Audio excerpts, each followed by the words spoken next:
Well, and wasn't that just a little bit of fun, ladies and gentlemen? What an opportune time to have some issues with the technology at Thailand. Put my hand up, my apologies. Let's roll into the final session of AusCERT 2020. First of all, always a popular part of the conference, virtual, real, wherever, is the Capture the Flag activities. Got a couple of awards to give away here before our final speed debate to close it off for 2020. So to kick off the Capture the Flag, my pleasure to call to the virtual stage from Context, Jared. Take it away, Jared. Hey all, hopefully everything's coming through nice and clearly. Usually these days, most people call me Kelso. That's how I am on pretty much all the social media sorts of things. However, it is what it is. I'm a security consultant over at Context Information Security. We're now part of the Accenture Security Group. We're a consulting company we're primarily a consulting company that does penetration testing through to red team engagements. However, I'm sure most people aren't interested in all the salesy stuff and that sort of thing. We're more interested to see how things went with the Capture the Flag. So last year, we brought along a small smart village with hackable light controllers and traffic management systems. Unfortunately, due to the whole COVID situation, we've had to reduce the scope of what we could do this year, primarily due to the remote nature of the conference and things along those lines. However, that hasn't reduced the fierce competition that we've seen during this year's Capture the Flag, with the ultimate winners being decided within the last few hours of competing. In third place, we have Team Swillet with a healthy score of 771. They joined into the competition late yesterday afternoon and spent a lot of time working the cryptography challenges, which I, for one, had a lot of difficulty with when we were play testing them all to begin with. In second place, with an early lead, we had Team of One with a score of 1,041 points. They burst into the lead early until very late in the competition. They worked hard and held strong for a long time with the points that they'd earned. However, ultimately, there can only be one winner. And in first place, with a score of 1,341 points, we had Team UQ Cyber Squad. This team of two stayed quiet until the last few hours of the competition, where they stormed ahead in a small amount of time. They managed to win themselves a small bag of hacker goodies, which in this case contains a few devices such as a Alpha Wireless card, an Ubertooth one, and many more little tidbits which is going to help them along in their security journey. We'll plan on reaching out to them shortly to organize mailing addresses and things along those lines to make sure that they get their wonderful prizes in short order. And finally, we, being as a Context, part of Accenture Security, would like to thank AusCERT for giving us the opportunity to run this competition again. And we look forward to being able to host many more things like this in the future. Lastly, thank you to everyone who competed in the Capture the Flag this year. You are all heroes to us. Thank you. Well done, Kelso, and thank you very much. Congratulations, University of Queensland. And roll on with the annual AusCERT speed debate. If you haven't seen this before, ladies and gentlemen, this is so much fun. Not one topic, not two, no, 6 topics, 6 debates in your traditional 3-a-side style. Each speaker speaking for only 1 minute. People who one moment are the best of friends agreeing with something, a few seconds later hate each other's guts and are going at each other's throats. It's going to be great fun. Our celebrity panel this year, Brian Hay, Jeff Thonen, who's stepping in at the last second for Bill Hagstead. Thank you so much, Jeff.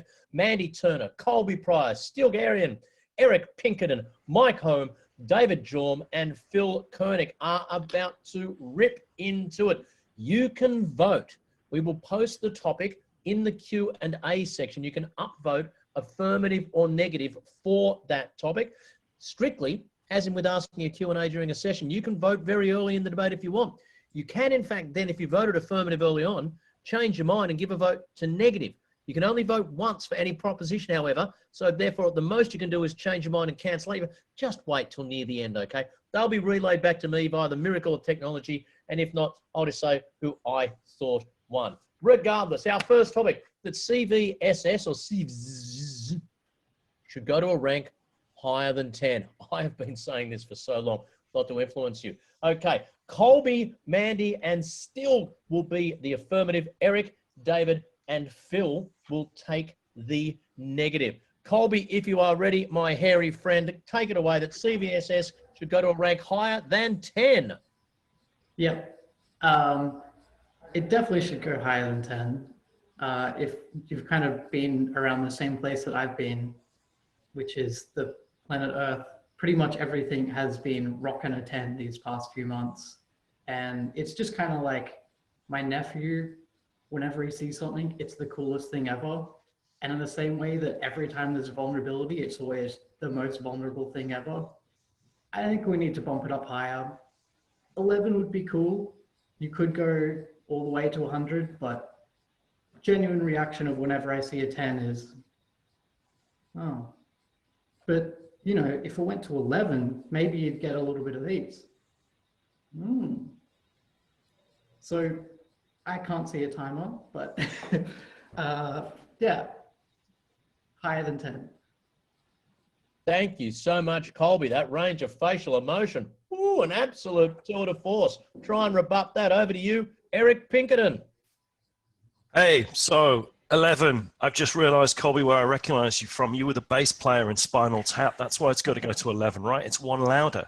Look, I'm old enough to remember CVSS 1.0, when to all intents and purposes, it basically got sorted into 3 buckets. We had low, we had medium, and we had high, and we did just fine with that. Then some academics got involved, and let's assume some reefers got passed around, and we kind of went from 1 to 2 to 3. Now we're on 3.1. We have buckets in that standard that's sort of non and low and medium and high and critical. We've got a category of risk that we've called non. What is the point of that? I've got root, but now I can get root. The whole thing is so complex. And I seem to recall Bruce Schneier waffling on about complexity being the enemy of security. So no, let's not have more than 10. Let's go back to having 3. And they need to be defined on the desired reaction that these things should elicit. 1, meh. 2, yeah, okay, I'll get onto that right after lunch. And 3, what? Hold my sandwich. Thank you very much, Eric. Okay, now appearing just on audio, no video, but listen to the words. They're going to be powerful. Mandy Turner, take it away. Had to unmute myself then, Adam, had a tech problem. Okay, so the common vulnerability scoring system uses a base metric of 0 to 10, with 10 being the highest, but it really should go higher. Some vulnerabilities are so easily exploitable that they do some full-on bad stuff and hinky things to systems, so they should be ranked at least to 11, as young Colby said. 11 is used to indicate a maximum level. Is not a new concept in the world. It's time for vulnerability ratings to get on board with that. For example, the Baldwin Loco Company in 1947 used 11 on the console dials to mark maximum speed. It was not 10, my people, it was 11. In Formula One racing, one of the teams uses the phase mode 11 to tell their drivers to go full power. Full throttle for them is not mode 10, peeps, but mode 11. In 2016, the astronomer Christoph Schoenig described the brightest object in the universe as being turned up to 11. The stars are in 11, my people. And as my friend Eric from the opposition said, let's not forget the 1984 movie This Is Spinal Tap, with the volume dialing right up to 11.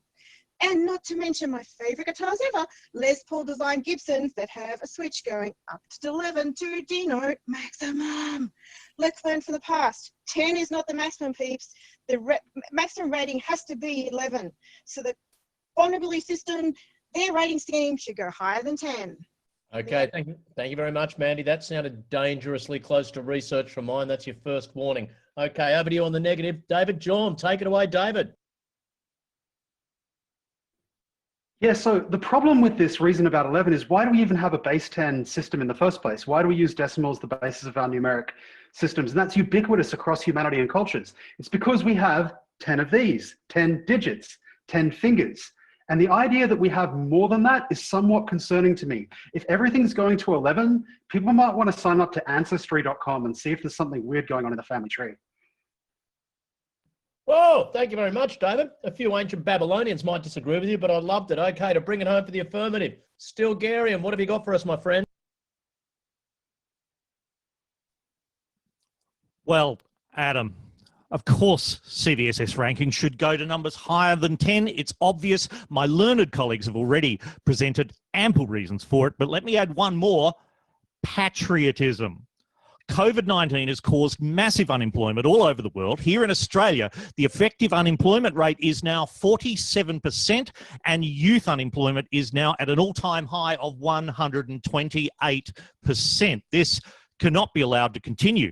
Change the CVSS system And there's a huge amount of work to be done. Every single vulnerability will have to be rescored, jobs for everyone, profits for consultants. And while we're at it, we can add in some more important factors to roll into the rankings, such as how cool is this hack?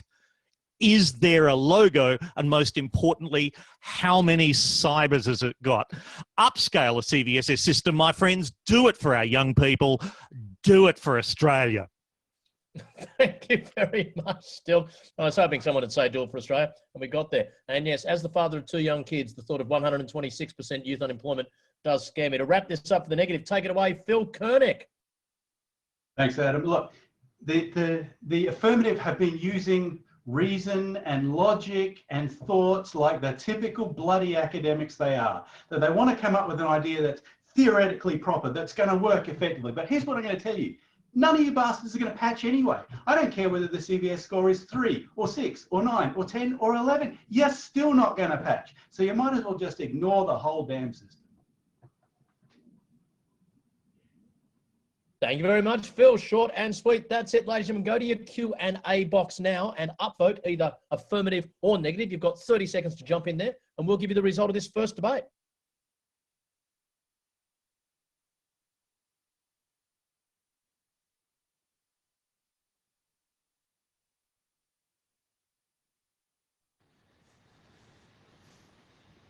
The noes have it. And the first debate has been won comfortably by the negative. Congratulations, Eric, David, and Phil. Okay, this brings us on to topic number 2, ladies and gentlemen. Security and privacy are mutually exclusive. You can't be secure and have your privacy too. Brian, Mandy, and David will affirm. Jeff, Still, and Mike will negate. Take it away, kick it off. Welcome to the speed debate, Brian Hay. Need to unmute you there, Brian. I think, is that me or is that, there you go. Okay. What a crock of shit is the motion of my esteemed opposition that security and privacy can be anything but mutually exclusive. These numbnuts will tell you anything. Let me quote the dizzy heights of ASD. If you're connected to the internet, you're already compromised. Privacy does not exist. It's a fallacy. It can't exist if you're part of the internet. Privacy is an exercise in risk management. Life is an exercise in risk management. Driving a car is an exercise in risk management. You want to save 1,200 Australian lives every year? Ban motor vehicles. See, no one's going to do that. We're going to manage the risk. Security is an exercise in risk management. Security today and tomorrow is more and more about biometrics, your identity. Your identity is your key. Therefore, if you can't use your key and therefore compromise to some extent your identity / your privacy, where are you going to go? If you want to be secure and you do want your privacy, easy, turn off the internet. Thank you very much, Brian. Jeff, your chance to lead off the negative. Take it away. Security and privacy are mutually exclusive. Totally. Not. You're kidding me, right? Okay. Sorry for the affirmative. I feel so sad for you. You've got a losing case. I'm going to do a Ned Simpson on you. Ha ha. Okay. Seriously, being private is not being secure. Look, privacy Venn diagram circle. Security Venn diagram circle. Yup, yup, yup, yup. I've just been Pac-Man'd, okay? Look, security elements are pretty much confidentiality, integrity, and availability. Confidentiality, privacy, come on, baby. Tell that to the group of Bezmotos, reveal their secrets and protect our own. You know, there's a couple of people who do have that motto, reveal their secrets and protect our own. Anyway, come on, there has to be another interpretation. It's too easy for us to win. Come on, this is give away to the negative side.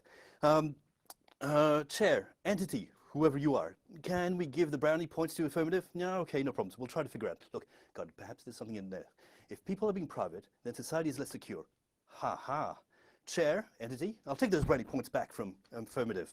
Look, if you have the village that knows everything, then perhaps the village can protect you. You don't have privacy, but you have security. But then again, what happens if those secrets go away and it gets compromised? Then you get to have to be coached to do something that you don't want to do. In other words, you're no longer secure. You gave away your privacy, you gave away your security. I'm sorry. We win. Thank you very much there, Jeff. Venn diagram and dancing. I loved it. But don't worry with chair or entity. just call me sir. Okay, Mandy Turner, back to you to take the affirmative, please. Mandy. Okay, so I really do think we should give Jeff a point for the Pac-Man reference. That was pretty cool. But let's go beyond the whole cybers and look at security as a whole. So we got CCTV, public surveillance technology. It's capturing images of you, picking your nose and cheating on your diet with a donut.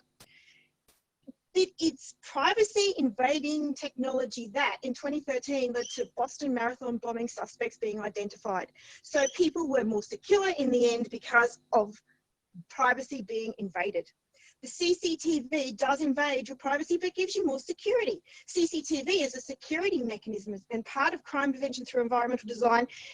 It looks at all of the things that you do. There are cameras everywhere. Big Brother is definitely watching you, but you are more secure for it. CCTV is a security mechanism. It's invading your privacy, but because it invades your privacy, we have a more secure world. Thank you so much, Mandy. To continue the case for the negative, security and privacy are mutually exclusive. You can't be secure and have your privacy too. Here to disagree. Take it away, Stilgarian. Thank you, sir. Sir, I want you to imagine me naked in my bedroom, right? Sir. Yes, look, I know, but stay with me. It's all okay because I have curtains. I protect my privacy with curtains, sometimes underpants as well, but in this case, it's just the curtains. But here's the thing about curtains. They have to be fastened to the top of the window securely, right? My bedroom privacy is intimately intertwined with the security of my curtains. Otherwise, it'd be curtains for my privacy and also for your sense of moral well-being. Now, substitute my private parts with your medical records and banking details, my underpants with your passwords and two-factor authentication, and my curtains with a firewall, or as it should really be called, a cyber curtain. It's obvious, really.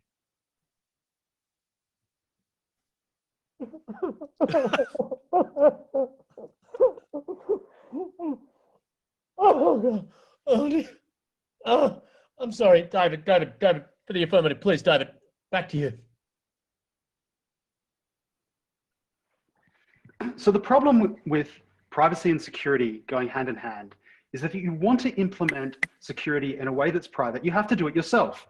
I remember I actually once foolishly tried to engage Richard Stallman, true story, engage Richard Stallman to give a presentation in Brisbane. And he runs his own email server, takes 48 hours to respond, et cetera, has this whole protocol because he won't put anything in the cloud, won't allow you to do it. But that's Richard Stallman, right? So he's capable of running these systems himself. What about people these days? There's a great bit from a stand-up comedian where he says, if you line up every single person in line, from the smartest person in the world to the stupidest person in the world, and you go to the person right in the middle, they're going to be a gibbering moron.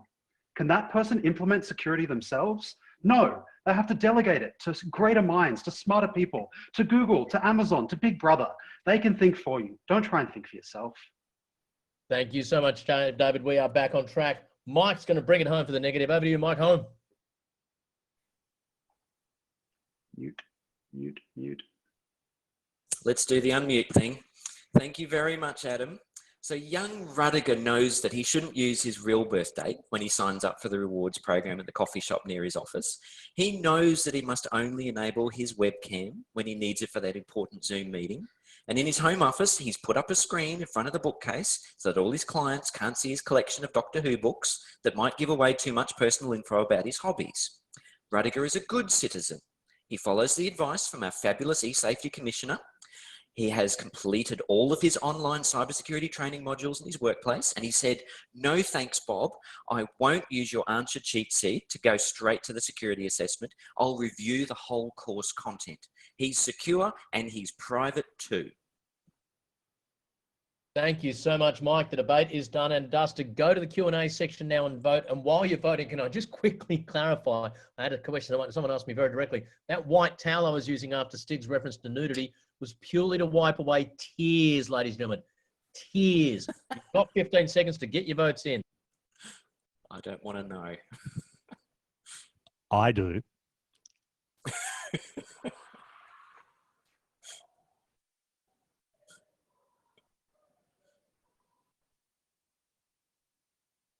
I think he had to stab himself in the eye to get that image out of his head. Now. I'm waiting for the confirmation of the result.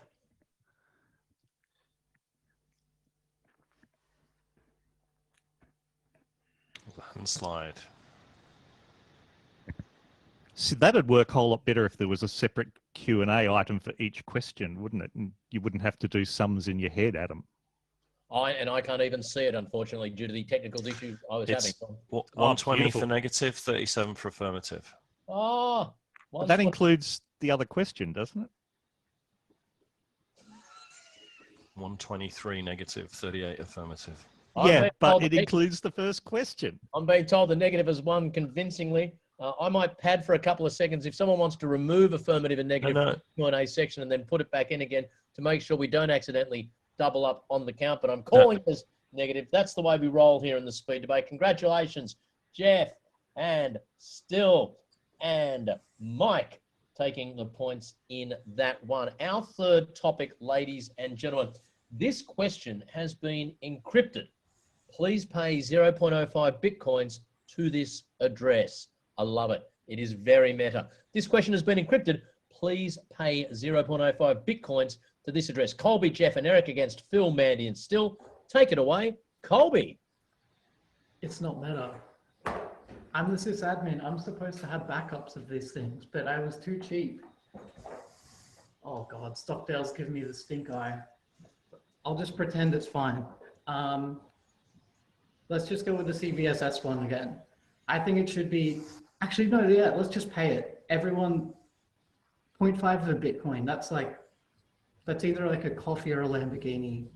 But I think if we pass around a collection tray, we can get this. We can get the real question again. We can keep going. Vote for the affirmative. Just share me a Bitcoin wallet. I think we'll be good. Thank you very much, Colby. Phil, you're leading off the negative. Over to you, Phil.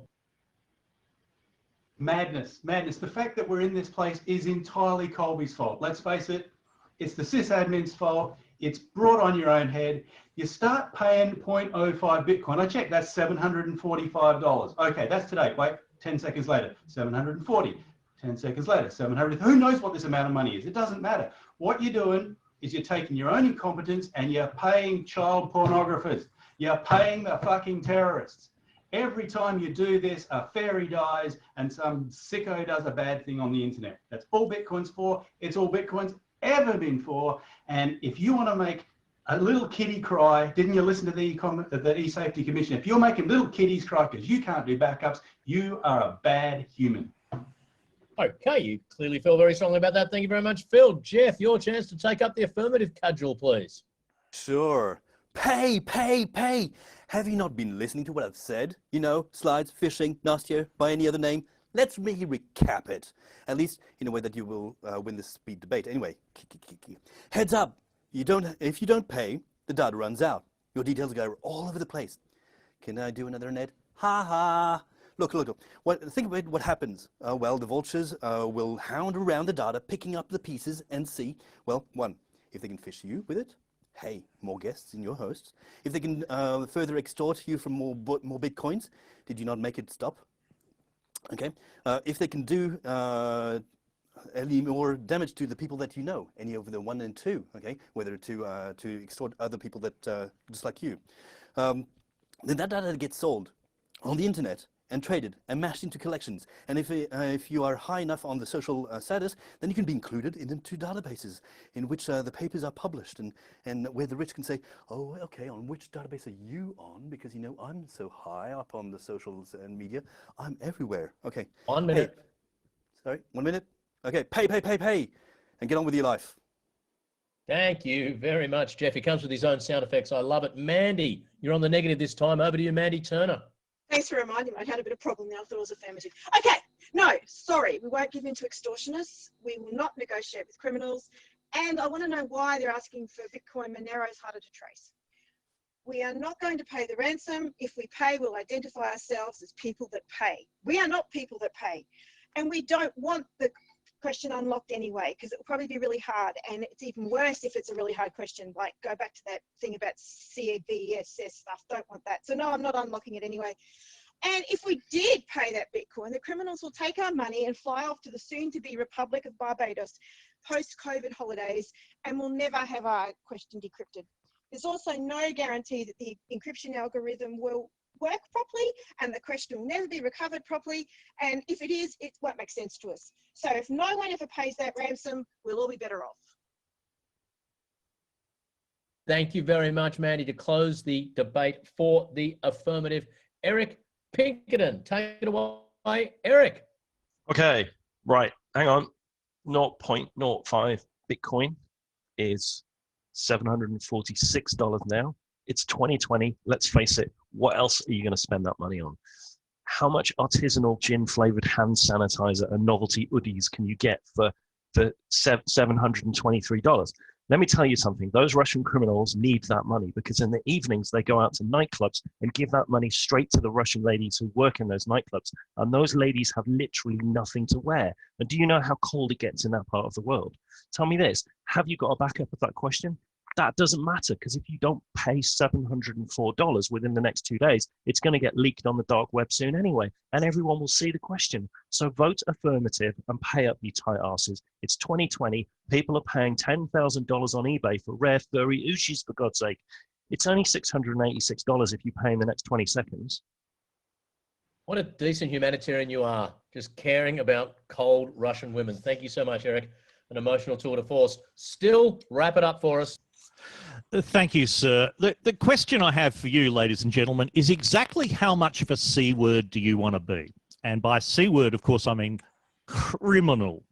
Okay, your thingo has been encrypted, and you really don't want it to be because you've been a careless C word, the other kind, who doesn't have a backup. Well done, you. That's probably criminal negligence right there. So now you propose to pay these other criminals. You actually want to incite these criminals to further acts. They're doing cyber things, people, and as you know, everything cyber is terrorism. You are planning to fund acts of terrorism.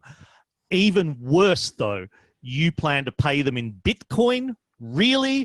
Bitcoin is a crime against humanity, not only because everyone involved should be in jail, but because to pay your 0.05 Bitcoin, you'll burn off more fossil fuel than Belgium. You turd, you eco-terrorist, you C-word. Okay, there you go. Eco-terrorists on one side, humanitarians on the other. You've got 30 seconds to log your vote. Go to the Q&A. I'm being assured, it is being reset every time. Dive in there and upvote either negative or affirmative. We'll have those results in just a matter of moments. Colby, Jeff, and Eric versus Phil, Mandy, and Still. And I'm being told it's been won by the negative. Congratulations, Phil, Mandy, and Still. Topic number 4. Programming languages don't cause vulnerabilities. Programmers do. Brian, Still, and Phil against Jeff, Mike, and Eric. Brian, take it away, please. A crock of shit that programmers don't cause vulnerabilities. If you want something cocked up, give it to a programmer. But let's not be too harsh. Anyone, any person can stuff it up. Programmers don't have a mortgage on that privilege. It's part of human nature to stuff things up. Code is fundamentally static unless you make it dynamic. But isn't that a simple self-generating version of static? And who wrote that? A programmer. They see themselves as the parents of creation. And like most things that are created, they're far from perfect. So they again can't hide from their responsibilities. This is not a chicken and egg scenario where we have to figure out what comes first. We know when it comes to coding who gave birth to that little pellet of genius. I rest my case. And just a disclaimer, no programmers were injured or abused in the making of this submission. Thank you very much, Brian. Okay, Jeff, over to you to lead off the negative. Take it away, Jeff. Blame the people, why don't you? Actually, yes, I will blame the people. I will blame not the programmers, but the engineers. Engineers, TU. I almost said something bad in Cantonese, I'm sorry, but that's okay. It's just French for yogurt. Fruche, you know? That's it. Engineers, TU, get your acts together. You think you can do crypto? You got us web. 5 minutes of wide equivalent protection. Thank you very much. Engineers, fruche. You had an opportunity to separate instructions and data, and then you had too much beer and took a party, and then you gave us the Van Neumann machine. Fantastic, lovely. Okay, well, and then it took us 5 generations to program language to get finally right. Well, kind of, not really. Okay, C, C sharp, C, C plus, C++, C sharp. And did it get better? No. If there was a language that could precisely tell verbs and objects in exactly the way that needs to be, the problems would go away. I think I'll call it Latin plus Latin sharp. Okay. Oh no, wait, people need to use it, and not everybody knows Latin. I think I'll call it Esperanto sharp. Lovely. Oh, don't worry, I'm an engineer. Don't worry, it's okay. It'll go away. Thank you so much, Jeff, here making his fourth and final appearance in the 2020 AusCERT Speed Debate. Take it away, Still. Thank you, sir. Look, I have another question for you, ladies and gentlemen. Who created programming languages? Programmers, that's who. Jeff, who just spoke, is just plain wrong. Even if you accept his ludicrous position that programming languages themselves somehow cause the vulnerabilities, who created those tools? Well, the very tools that make vulnerabilities possible were created by those other tools, the programmers. That's who. Programmers deliberately created programming languages. They deliberately created so many programming languages that it's impossible to learn any of them thoroughly. And as soon as one language becomes popular, they invent another one. Why aren't we writing iPhone apps in COBOL, I ask you? All this could be solved, however, if every program was written in Perl. If programmers made a correct choice and chose the only correct, flawless, and simple to comprehend language, by which I obviously mean Perl, then vulnerabilities would vanish overnight. That programmers choose not to do this, though, is an indictment on the entire so-called profession. Thank you. Thank you so much, Still. I know once a year when I hear jokes like, hey, why aren't we writing iPhone apps in COBOL? I'm doing the AusCERT Speed Debate. Okay, to carry it on for the negative, take it away, Mike. Thank you, sir. Now, I don't even know where to start with that, so I'm going to tell a story instead. So young Jane went to university. She studied IT. She received honours for her 4 years of hard work. She's an absolute whiz at programming in Perl. In her new job in the graduate program, her manager assigned her to a team and she started working on a portion of her project. But of course, her manager had made unrealistic promises to the client delivery team. Now Jane is under pressure to deliver her part of the project faster. So in her haste, she forgot to bounds check something and the project was completed on time. The company's client database was hacked and ID Care had to step in and help their customers. And no, this company wasn't an AusCERT member, by the way. So now, Jane's now working at AusCERT, where we value security over all else. Programmers don't cause vulnerabilities, managers do. Okay, thank you very much, Mike. To wrap up the argument for the affirmative, I'm thrown to you now, Phil Koenig. Take it away, Phil. Thanks, Spence. So, hi, my name's Phil and I'm a programmer. It's been a number of years since I've written a line of code and I really want to. I feel the need to automate. I really want to get back on the code, but every time I do, I fuck up. Every time I do, I write a vulnerability. Every time I do, something screws up. And then I lose my chip.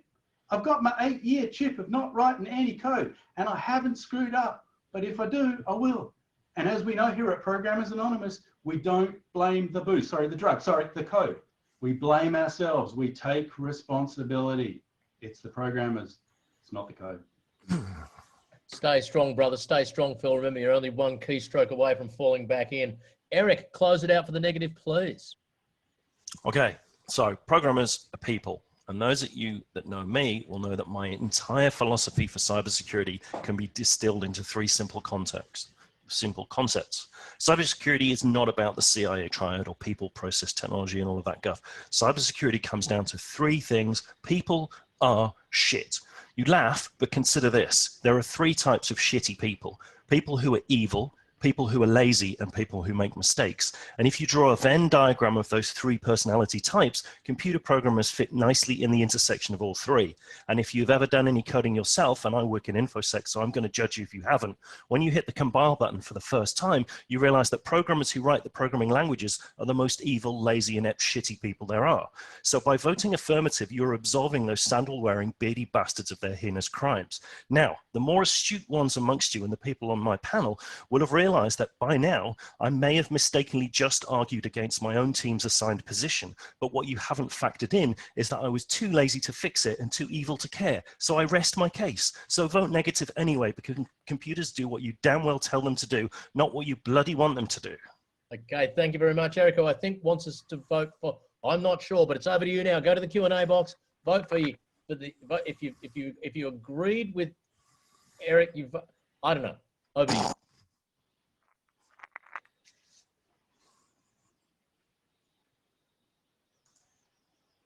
We need another poll, which is better, Pearl or Cobol? I'm being told the winner in this one is the affirmative. Congratulations, Brian, Still, and Phil. And congratulations, Eric, because I think you sort of had a moral victory there anyway. Okay, let's move on to topic 5. Username and password are 2 factors and therefore count as 2-factor authentication. Brian, Colby, and Phil against Mandy, Mike, and David. Take it away, Brian.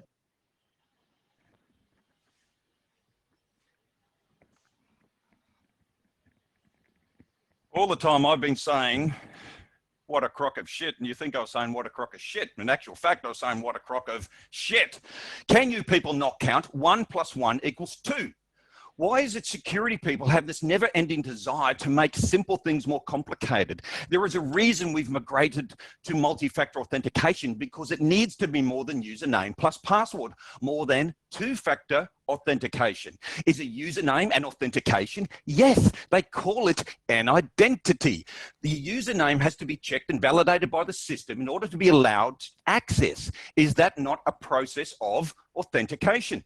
That's one.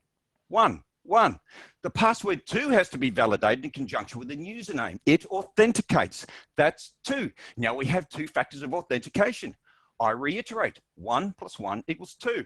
Case dismissed. Thank you very much, Brian. I can announce exclusively Brian's personal fashion range will be available through the AusCERT website at the conclusion of this conference. Mandy, take it up for the negative, please. Okay, sadly, I don't have a wonderful shirt like you there, Brian, but I wouldn't mind it. That's pretty cool. Go, Brian. Okay, sorry, we're on the wrong side. I'm not supposed to say go, Brian. Username and password are actually 2 factors. Yes, they are, but they're only 1 factor of authentication. Username and password is single factor, like the dragon is at your door and has the key to your house. Your door is your username, the key is your password. But if it's 2FA, there's an extra layer of protection. For example, the dragon is now at your front door. It has the key to your house. It doesn't have opposable thumbs, so the dragon actually is going to have problems with the key anyway. But you have a moat around your house, so that's your other factor of authentication. And there's piranhas in there, which actually even makes it another factor of authentication. And I am completely lost because it's been a really long day. Okay, so 2-factor authentication is more than username and password. The dragon is at the door to your house, but it can't get past because there is a moat filled with piranhas. 2-factor requires 2 different security authentication methods, not just your username. Username and password is single-factor authentication. The password is only the only authenticator there.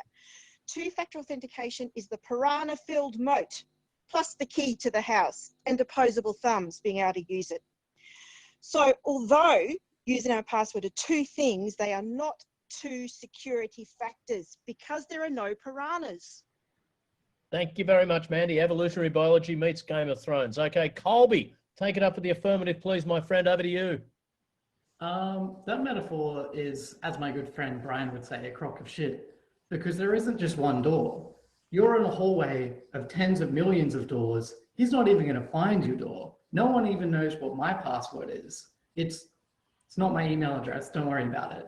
But, you know, people always say that a second factor is something you have and a password is something you know. Well, I say to that, if you know what your password is, you're an idiot. You're not using a password manager. Everyone should be using a password manager. And that dragon is never, ever going to find my door. Thank you very much, Colby. Okay, Mike, you're going to take it up for the negative now, please. Fire away. Thank you, sir. So young Bobby is in school. His mum and dad regularly review the e-safety commissioner's advice and supervise Bobby's internet playtime. Now, one of the pieces of advice is to enable multi-factor authentication on services. So Bobby's parents have done that for Facebook or whatever the heck it is that kids use these days. I've got no idea. Bobby's parents know that a username and a password aren't 2 different factors because they're both pieces of text. They know that a true second factor is a different form. So here's the problem, collective online view, whatever a collection of online viewers is. I don't know what the collective noun is for that. We need to start calling it multi-factor auth, not 2FA, to help all the other citizens understand how to be safe online. Thank you, Adam. Thank you very much, Mike. See Spot run. See the dog. Phil, your final contribution to the speed debate this year comes now. Fire away, Phil. I think the question doesn't make any sense. 2FA, I looked up FA. Final approval, food allergy, field activities, oh, fat activism, actually I can get behind that one. Full adder, fulvic acid, financial assurance. None of these have anything to do with usernames or passwords or any, it doesn't come into it. I don't understand. Wait a minute. Fallen angel, first article, flip anim, faith alive, final acceptance. It's all full of crap. Thank you so much, Phil. Wrapping it up now for the affirmative. David Jorm, over to you. I mean, it's very simple. How can you have two factors when they're the same thing? Admin, the username, and admin, the password. They're one thing. It's as simple as that. Oh, and he breaks that's a speed debate record, 9.2 seconds, the fastest speech we've had in the 7 years of the speed debate. Okay, ladies and gentlemen, you're sending home one of either Mandy or Phil, both of them who made their final contribution to the speed debate this year as a winner. Do you go for the affirmative or the negative? Hit us with your votes right now.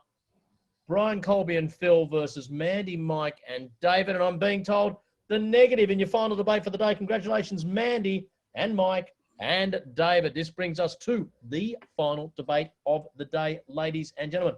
Enabling the webcam is the next step in the capture arms race. Enabling the webcam is the next step in the capture arms race. Jeff, Eric and Mike against Brian, David and Colby. Take it away, please, Jeff. Totally, it's in the arms race. Look, I want to take you to 20 minutes in the future. Now, I'm not Matt Frewer, but I'm trying to give you the idea of the actual head, okay? That it could actually be deep faked, okay? You've got Matt, you got there, and then you've got the fact that it can be totally faked. If it's going to be on a facial recognition. Now, if it's a facial recognition, it's got to have some kind of leeway, right? Because it has to recognize you when you're early in the morning, late at night, when you're happy, when you're not so happy, okay? When you're up 3 a.m. making slides for the next conference. Anyway, have you heard of photographs? Perhaps recollecting and making a fake head after the photographs. I'll Google that for you, no problems.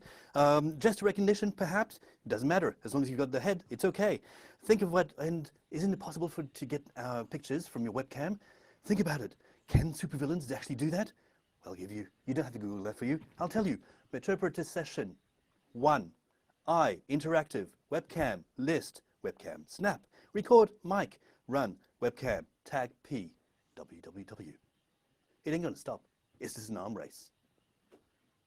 Thank you so much, Jeff, for your efforts today. Thank you very much, in particular, for filling in at short notice. Brian Hay, lead it off for the negative, please, my friend.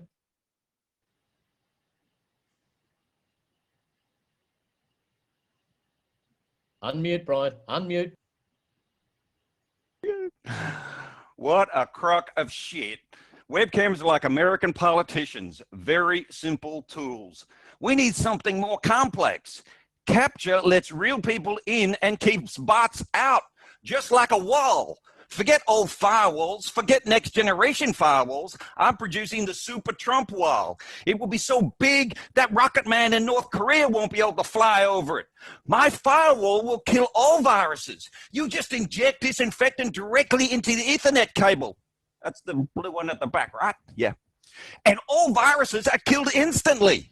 Remember, don't be a chump and put your head up your rump by doing a dump on Donald Trump. And salute to AusCERT for making security great again. Thank you very much, Brian.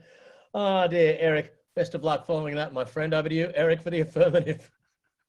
I like to wonder how he's going to get that bear over his wall. So I did some research on this, and it turns out that capture solves 3 of the most important problems facing humankind today. 1, it lets us reassure Google that we're not robots. 2, it helps Google to find all the buses and the stop signs and the bicycles. And 3, most importantly, it offers us that much needed reassurance that we are not indeed robots. If you're like me, then you feel a little bit of pride each time you pass one of those I am not a robot tests. The problem is that the way we defeat captchas is to configure our bots to farm the request to real humans in a third world using Jeff Bezos' Mechanical Turk. So now humans are effectively just supplying training data to artificial intelligence, and in doing so, teaching the robots to solve these problems themselves, which means that Google is becoming sentient and Skynet will be soon able to catalog all of the fire hydrants on its own. And the only way to stave off this inevitable future dystopia is to peel off that little bit of electrical tape over your camera, pop on your webcam, and complete a series of easy activities like placing a finger on your nose or winking at the webcam, interspersed with tasks that real humans cannot perform, such as licking your elbow or raising both of your eyebrows independently or remembering to turn off Zoom, hey? Or turn off your mute on Zoom, hey? Okay, thank you very much, Eric. To wrap it up for his efforts today, David, second speaker for the negative, take it away. Yeah, I'm not convinced that video is the next way to go in capture, because the whole point is something that you just can't easily get a computer to do or can't easily outsource. Videos have done this. Has anybody ever seen Big Man Tyrone? This is a guy who's made millions of dollars on the simple concept that you write a string of characters, of words, and you pay per word, and he sends you a video of him saying it. True story. He'll even wear a suit or whatever you tell him to. And he's made big business out of this. Now, you don't think Amazon's going to catch on to this? You don't think they're going to have, Big Tyrone as a service and be able to get whatever video you want done? I don't think it's going to scale. It's an arms race that you can't win. Definitely not with video. Okay, thank you very much for your efforts today, David. Mike, bring it home for the affirmative, please. Thank you, sir. So, young Veronica loves to go out partying. It's been quite tough for her for these last 8 months or so because she hasn't been able to do that, but surely better times are ahead. Anyway, when she goes out to her favourite nightclub, they scan her driver's licence and they take her photo at the door. But Veronica's a good citizen and the club's never had to send that data to the police for anything. So she's quite used to it. So when Veronica signed up for the mailing list for her third Sunday of the month book club, she wasn't at all surprised when the page asked her to pose for her webcam and prove that she was a real person. It didn't work though. It asked her to try it again and again. Eventually, she held up a picture of her doggy, and the AI engine in capture said, "Thank you, real person detected," and all was well. Thank you, Mike. Okay, to wrap it up for us all, seeking his first win of the afternoon, take it away, Colby. Way to rub it in. Turning on a webcam is definitely not the next step in the arms race. It's stupid. Like, you in a face, I can get you a face by the end of the afternoon. Like, it means nothing. Anyone could do, anyone behind the screen. Plus, if you've been to this conference, you'll see about half the people here don't even have a webcam. And there was, to perfectly sum up this whole thing, there was a great scholar who once said, "This is a total crock of shit." Thank you very much, Colby. There we have it, ladies and gentlemen. Our last topic for the day. Enabling the webcam is the next step in the capture arms race. Do you vote for the affirmative, Jeff, Eric, and Mike, or the negative, Brian, David, and Colby? Get those votes in right now. Our final vote for the day. This will determine our winners this afternoon. It has been given to the negative. That's Colby, David, and Brian. Okay, so no boos and yays at the end of the air cannon. That's I'm going to put a 0 there. I'll get that 0 there, and I got a mic there. Okay, then, ladies and gentlemen, this is the way it is spilled out this year. Colby got across the line there at the end and picked up a win. Congratulations. That means we have, out of a possible 4 wins, Jeff, Colby, Eric, all on 1 win. Congratulations. Add them together, you still wouldn't have won every debate. That's the way it goes. On 2 points, we have Brian, Mandy, and Mike, leaving us on 3 points, a 3-way tie between Still, David, and Phil. And this is where it falls to me, a very, very, very difficult decision to make. Phil, as far as I can recall going back over the tapes, you didn't call me sir once, so you're out, my friend. That leaves us David and David and Phil. Sorry, David and Still, who were both, yep. David didn't really call me sir that I can recall. He did have in his favour the 9.2 second fastest speech in the history of the speed debate. Still, you were relentless in calling me sir. Relentless. Sir this, sir that, sir this. I love it. My pleasure, sir. But I still, unfortunately, my friend, cannot sandpaper my eyes far enough back into my skull to remove the image of you behind the curtain, possibly in your underpants. So congratulations, David. You're the winner of the speed debate this year. As long as you don't say anything inappropriate in your acceptance speech. Congratulations, David. Thank you very much, sir. I'll take that. Well done. And to all our debaters, what a fun way to finish this off, as it always is, in particular to Mike and Jeff stepping up at very short notice. Just before we wrap up, we do now, I believe, have Michelle, who can give her presentation in the Capture the Flag activity. Are you there, Michelle? So Secure Code Warrior has been running a secure coding tournament over the last 3 days. It was great to see people, everyone getting involved in it. If you haven't heard about Secure Code Warrior, we're a global security company. We make software development better and more secure. And our vision is to empower software developers to be the first line of defense in their organization by making security highly visible and providing them with the skills and tools to write secure code from the beginning. So I will now let you know who the winners are of the secure coding tournament. In third place, we have Nurbak Urumov, who wins the Secure Code Warrior t-shirt. In second place, Tiernan Mesmer, who wins the Secure Code Warrior t-shirt and a swag pack. And in first place goes to Brett, who wins the Secure Code Warrior hoodie and a swag pack as well. So thank you very much for participating. If you'd like to know more about us, please go to securecodewarrior.com. Thanks very much. Great stuff, Michelle. Thank you so much. I just wish I'd had a sweat pack when Skill was talking about being naked. But anyway, David Stockdale is going to say a few words to wrap up this afternoon's proceedings. Just before we throw to David, because I'm not sure if I'll be able to come back in on the technology we're using, can I give a personal thanks again to the AusCERT community for letting me be part of this amazing couple of days. It's always mind-expanding, mind-altering, a little bit scary at times, but just a wonderful experience. And to the team of Beck and Laura and everyone, it's been such a challenge putting this all together this year, but it's been seamless, except for my little fault this afternoon. It's been wonderful to be part of. Congratulations to you all and to the wonderful sponsors that made AusCERT possible in 2020 and beyond. I'll see you all in May next year, but I'll now throw to you, David Stockdale, to wrap this up.